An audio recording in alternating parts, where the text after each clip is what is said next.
ನಮಸ್ತೆ ಸ್ನೇಹಿತರೆ, ಎಲ್ಲರೂ ಹೇಗಿದ್ದೀರಾ? ಎಲ್ಲರಿಗೂ ಶ್ರೀಪ್ರಿಯಸ್ ಅಡುಗೆ ಮನೆಗೆ ಸ್ವಾಗತ. ಬನ್ನಿ, ನಾವಿವತ್ತೊಂದು ವೆಜಿಟೇಬಲ್ಸ್ ಎಲ್ಲ ಹಾಕಿಬಿಟ್ಟು ಪರೋಟ ಮಾಡೋದು ಹೇಗೆ ಅಂತ ನೋಡ್ಕೊಂಡು ಬರೋಣ. ತುಂಬಾ ರುಚಿಯಾಗಿರುತ್ತೆ, ತುಂಬ ಸ್ಮೂತಾಗಿ ಬರುತ್ತೆ, ತಿನ್ನೋದಕ್ಕೆ ತುಂಬಾ ಚೆನ್ನಾಗಿರುತ್ತೆ. ನೀವು ಬೆಳಗ್ಗೆ ತಿಂಡಿಗಾಗಿರ್ಬೋದು ಅಥವಾ ರಾತ್ರಿ ಡಿನ್ನರ್ಗೆ ಯಾವಾಗ ಬೇಕಾದರೂ ಮಾಡ್ಕೊಳ್ಬೋದು. ಹಾಗಾದರೆ ಯಾಕೆ ವೆಯ್ಟ್ ಮಾಡೋದು, ಹೇಗೆ ಮಾಡೋದು ಏನು ಅಂತ ನೋಡ್ಕೊಂಡು ಬರೋಣ ಬನ್ನಿ. ನಾನಿಲ್ಲಿ ಒಂದು ಪಾತ್ರೆನ ತಗೊಂಡಿದ್ದೀನಿ. ಇದಕ್ಕೆ ಗೋಧಿ ಹಿಟ್ಟನ್ನು ಹಾಕ್ಕೊಳ್ತಾ ಇದ್ದೀನಿ. ಅದಾದಮೇಲೆ ಸ್ವಲ್ಪ ಉಪ್ಪು ಹಾಕ್ಬಿಟ್ಟು ಇವಾಗ ಸ್ವಲ್ಪ ನೀರು ಹಾಕ್ಕೊಂಡ್ಬಿಟ್ಟು ಕಲಿಸ್ಕೊಳ್ಳೋಣ. ಸ್ವಲ್ಪ ನೀರು ಹಾಕ್ಬಿಟ್ಟು ಇದನ್ನು ಹಿಟ್ಟನ್ನು ಕಲಿಸ್ಕೊಳ್ಬೇಕು. ನಾವು ಚಪಾತಿಗೆ ಯಾವ ರೀತಿ ಹಿಟ್ಟನ್ನು ಕಲಿಸ್ತೀವಲ್ವ ಆ ರೀತಿ ಕಲಿಸ್ಕೊಳ್ಳೋಣ. ಕಲಿಸ್ಬಿಟ್ಟು ಇವಾಗ ಇದಕ್ಕೆ ಸ್ವಲ್ಪ ಎಣ್ಣೆನ ಸವರ್ಬಿಟ್ಟು ಒಂದು 2 ಗಂಟೆ ಇದನ್ನು ನೆನೆಯೋದಕ್ಕೆ ಬಿಡಬೇಕು. ಒಂದು ಕಪ್ಪನ್ನು ಮುಚ್ಚಿಬಿಟ್ಟು ಇವಾಗ ತೆಗೆದಿಡೋಣ. ನಾನಿಲ್ಲೊಂದು 2 ಆಲೂಗೆಡ್ಡೆನ ಬೇಯಿಸ್ಕೊಂಡಿದ್ದೆ, ಅದನ್ನು ಒಂದು ಪಾತ್ರೆಗೆ ಹಾಕ್ಕೊಳ್ಳೋಣ. ಅದಾದಮೇಲೆ ಒಂದು ಕ್ಯಾರೆಟು ನಾನು ತುರಿದಿಟ್ಕೊಂಡಿದ್ದೆ, ಅದನ್ನು ಕೂಡ ಹಾಕ್ಕೊಳ್ಳೋಣ. ಅದಾದಮೇಲೆ ಬೀನ್ಸನ್ನ ಚಿಕ್ಕದಾಗಿ ಕಟ್ ಮಾಡ್ಕೊಂಡಿದ್ದೀನಿ, ಅದನ್ನು ಕೂಡ ಹಾಕ್ಕೊಳ್ಳೋಣ. ನೋಡಿ, ಇಷ್ಟು ಚಿಕ್ಕದಾಗೆ ಕಟ್ ಮಾಡ್ಕೊಳ್ಬೇಕು. ಅದಾದಮೇಲೆ ಬೆಳ್ಳುಳ್ಳಿ ಚಿಕ್ಕದಾಗೆ ಕಟ್ ಮಾಡ್ಕೊಂಡಿರೋದು. ಈರುಳ್ಳಿ ನಾನು ಮೀಡಿಯಮ್ ಸೈಜ್ದು ಒಂದು ತಗೊಂಡಿದ್ದೀನಿ, ಇದನ್ನು ಕೂಡ ಚಿಕ್ಕದಾಗಿ ಕಟ್ ಮಾಡಿಬಿಟ್ಟು ಹಾಕ್ಕೊಳ್ಬೇಕು. ಸ್ವಲ್ಪ ಉಪ್ಪು ಹಾಕ್ಬಿಟ್ಟು ಇವಾಗ ಮಿಕ್ಸ್ ಮಾಡ್ಕೊಳ್ಳೋಣ. ಈ ಆಲೂಗಡ್ಡೆ ಎಲ್ಲ ಏನಿರುತ್ತಲ್ಲ ಅದನ್ನು ಚೆನ್ನಾಗಿ ಸ್ಮ್ಯಾಶ್ ಮಾಡಿಕೊಂಡು ನಾವು ಕಲಿಸ್ಕೊಳ್ಬೇಕಾಗತ್ತೆ. ದಪ್ಪ ಎಲ್ಲ ಸಿಗಬಾರ್ದು, ಆ ರೀತಿ ಲಟ್ಟಿಸ್ಕೊಳ್ಳೋದಕ್ಕಾಗಲ್ಲ. ಹಾಗಾಗಿ ತುಂಬ ಚೆನ್ನಾಗಿ ಮಿಕ್ಸ್ ಮಾಡ್ಕೊಳ್ಬೇಕು.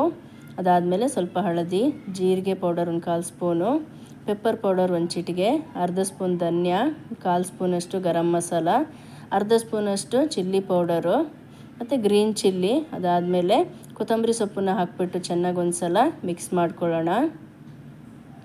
ಗ್ರೀನ್ ಚಿಲ್ಲಿ ನಾನಿಲ್ಲಿ ಒಂದು 2 ತಗೊಂಡಿದ್ದೀನಿ. ಅದಾದಮೇಲೆ ನಾವು ಈ ರೀತಿ ಉಂಡೆಗಳನ್ನ ಮಾಡಿ ಇಟ್ಕೊಳ್ಳೋಣ. ಈ ರೀತಿ ಮಾಡೋದ್ರಿಂದ ಈಸಿ ಆಗುತ್ತೆ ಲಟ್ಸೋದಕ್ಕೆ, ಎಲ್ಲದಕ್ಕೂ ಕೂಡ. ಯಾವ ಸೈಜ್ ಬೇಕೋ ಆ ಸೈಜ್ ನೋಡ್ಕೊಂಡ್ಬಿಟ್ಟು ಎಲ್ಲ ಒಂದೇ ಸೈಜ್ ಬರೋ ಹಾಗೆ ಉಂಡೆಗಳನ್ನ ಮಾಡಿಟ್ಕೊಳ್ಬೇಕು. ಅದಾದಮೇಲೆ ನಾವು ಹಿಟ್ಟನ್ನು ಏನು ಕಲಸಿಟ್ಕೊಂಡಿದ್ವಲ್ವ, ನೋಡಿ ತುಂಬ ಸ್ಮೂತಾಗಿ ಬಂದಿದೆ. ಇದನ್ನು ನಾವು ಒಂದು ಸಲ ಕಲಿಸ್ಕೊಳ್ಳೋಣ ಇನ್ನೊಂದು ಸಲ. ಇವಾಗ ಇದನ್ನು ಕೂಡ ನಾವು ಉಂಡೆಗಳನ್ನ ಮಾಡ್ಕೊಳ್ಳೋಣ. ನೋಡಿ, ಈ ರೀತಿ ಇಷ್ಟು ದೊಡ್ಡ ಸೈಜಲ್ಲಿ ಉಂಡೆಗಳನ್ನ ಮಾಡ್ಕೊಳ್ಳೋಣ. ಇವಾಗ ಇದನ್ನು ನಾವು ಲಟ್ಟಿಸ್ಕೊಳ್ಬೇಕು. ನೀವು ಕೈಯಲ್ಲಿ ಕೂಡ ಲಟ್ಟಿಸ್ಕೊಳ್ಬೋದು ಅಥವಾ ಲಟ್ಟಣಿಗೆಲ್ಲಿ ಕೂಡ ಲಟ್ಟಿಸ್ಕೊಳ್ಬೋದು. ತುಂಬ ತೆಳು ಲಟ್ಟಿಸ್ಕೊಳ್ಬಾರ್ದು, ಸ್ವಲ್ಪ ದಪ್ಪನೇ ಲಟ್ಟಿಸ್ಕೊಳ್ಬೇಕಾಗತ್ತೆ. ಇವಾಗ ಸ್ಟಫಿಂಗಿಗೆ ನಾವು ಏನು ರೆಡಿ ಮಾಡಿ ಇಟ್ಕೊಂಡಿದ್ವಲ್ಲ ಅದನ್ನು ಹಾಕ್ಬಿಟ್ಟು ಇವಾಗ ಇದನ್ನು ಕ್ಲೋಸ್ ಮಾಡ್ಕೊಳ್ಳೋಣ. ನಿಧಾನಕ್ಕೆ ಈ ರೀತಿ ಸೈಡೆಲ್ಲ ಇದು ಮಾಡಿಬಿಟ್ಟು ಕ್ಲೋಸ್ ಮಾಡ್ಕೊಳ್ಬೇಕು. ಈ ರೀತಿ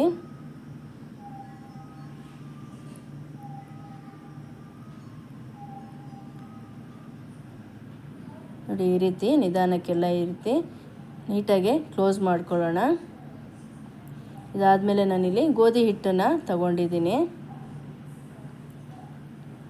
ಇದನ್ನು ಚೆನ್ನಾಗಿ ಸ್ಪ್ರೆಡ್ ಮಾಡಿಬಿಟ್ಟು ಇವಾಗ ಇದನ್ನು ಕೈಯಲ್ಲೇ ಫಸ್ಟಿಗೆ ಲಟ್ಟಿಸ್ಕೊಳ್ಳೋಣ. ನಿಧಾನಕ್ಕೆ ಲಟ್ಟಿಸ್ಕೊಳ್ಬೇಕು.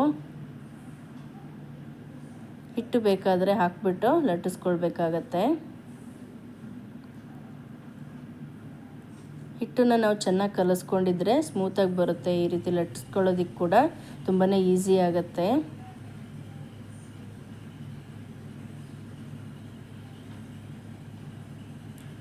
ತುಂಬ ತೆಳು ಇಲ್ಲ ಅಥವಾ ತುಂಬ ದಪ್ಪ ಇಲ್ಲ, ಆ ರೀತಿ ನಾವು ಲಟ್ಟಿಸ್ಕೊಳ್ಬೇಕು. ಲಾಸ್ಟಿಗೆ ಲಟ್ಟಣಿಗೆಲ್ಲಿ ಕೂಡ ಈ ರೀತಿ ಒಂದು ಸಲ ಲಟ್ಟಿಸ್ಕೊಳ್ಳೋಣ.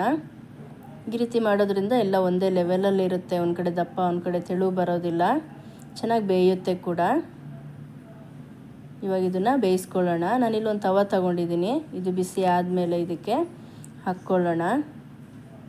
2 ಕಡೆಯೂ ಚೆನ್ನಾಗಿ ಬೇಯಿಸ್ಕೊಳ್ಬೇಕು. ಫ್ಲೇಮ್ನ ಆದಷ್ಟು ಮೀಡಿಯಮ್ಮಲ್ಲಿಟ್ಟು ನಾವು ಬೇಯಿಸ್ಕೊಳ್ಬೇಕಾಗತ್ತೆ. ಇದಕ್ಕೆ ತುಪ್ಪ ಆಗಿರ್ಬೋದು, ಎಣ್ಣೆ ಆಗಿರ್ಬೋದು ಅಥವಾ ಬೆಣ್ಣೆ ಕೂಡ ಯೂಸ್ ಮಾಡ್ಬೋದು. ಹಾಕ್ಬಿಟ್ಟು ಇದನ್ನು ಬೇಯಿಸ್ಕೊಳ್ಬೇಕು. ಸ್ವಲ್ಪ ಜಾಸ್ತಿನೇ ಹಾಕ್ಕೊಳ್ಬೇಕಾಗತ್ತೆ, ತುಪ್ಪ ಆಗಿರ್ಬೋದು ಎಣ್ಣೆ ಆಗಿರ್ಬೋದು ಏನಾದ್ರೂ. ಮೀಡಿಯಮ್ ಫ್ಲೇಮಲ್ಲಿ ಇಟ್ಬಿಟ್ಟು ಚೆನ್ನಾಗಿ ಬೇಯಿಸ್ಕೊಳ್ಬೇಕು. ಒಳಗಡೆ ಎಲ್ಲ ಚೆನ್ನಾಗಿ ಬೇಯಬೇಕು. ಹಾಗಾಗಿ ತುಂಬ ಸ್ಮೂತಾಗಿರುತ್ತೆ, ತಿನ್ನೋದಕ್ಕೆ ಕೂಡ ತುಂಬಾ ರುಚಿಯಾಗಿರುತ್ತೆ. ನೋಡಿ, ಈ ರೀತಿ ಎಲ್ಲ ಪ್ರೆಸ್ ಮಾಡಿಬಿಟ್ಟು ಚೆನ್ನಾಗಿ ಬೇಯಿಸ್ಕೊಳ್ಳೋಣ. ನೋಡಿದ್ರಲ್ಲ ಸ್ನೇಹಿತರೆ, ಯಾವ ರೀತಿ ಪರೋಟನ ಮಾಡೋದು ಅಂದ್ಬಿಟ್ಟು. ನೀವು ಇದನ್ನು ಸಾಸ್ ಜೊತೆ ಆಗಿರ್ಬೋದು, ಮೊಸರು ಆಗಿರ್ಬೋದು, ಯಾವುದಕ್ಕಾದ್ರೂ ಹಾಕ್ಬಿಟ್ಟು ತಿನ್ನೋದಕ್ಕೆ ತುಂಬಾ ಚೆನ್ನಾಗಿರುತ್ತೆ. ಖಂಡಿತ ನೀವೊಂದ್ಸಲ ಟ್ರೈ ಮಾಡಿ, ಹಾಗೆ ಹೇಗಿತ್ತು ಅಂತ ಕಮೆಂಟ್ ಮಾಡೋದನ್ನು ಮರಿಬೇಡಿ. ಈ ವಿಡಿಯೋ ಇಷ್ಟ ಆದರೆ ಲೈಕ್ ಮಾಡಿ, ನಿಮ್ಮ ಫ್ರೆಂಡ್ಸಿಗೂ ಶೇರ್ ಮಾಡಿ. ಹಾಗೆಯೇ ಫಸ್ಟ್ ಟೈಮ್ ನನ್ನ ವಿಡಿಯೋನ ನೋಡ್ತಾ ಇರೋರು ಸಬ್ಸ್ಕ್ರೈಬ್ ಮಾಡ್ಕೊಳ್ಳಿ. ನೆಕ್ಸ್ಟ್ ನಾನು ಹಾಕೋ ಎಲ್ಲ ವೀಡಿಯೋಗಳನ್ನು ನಿಮಗೆ ನೋಟಿಫಿಕೇಷನ್ ಬರುತ್ತೆ. ನೆಕ್ಸ್ಟ್ ಇಂಥದ್ದೇ ಒಂದು ಒಳ್ಳೆ ವೀಡಿಯೋದೊಂದಿಗೆ ಭೇಟಿಯಾಗೋಣ. ಅಲ್ಲಿವರೆಗೂ take care, bye. Thank you.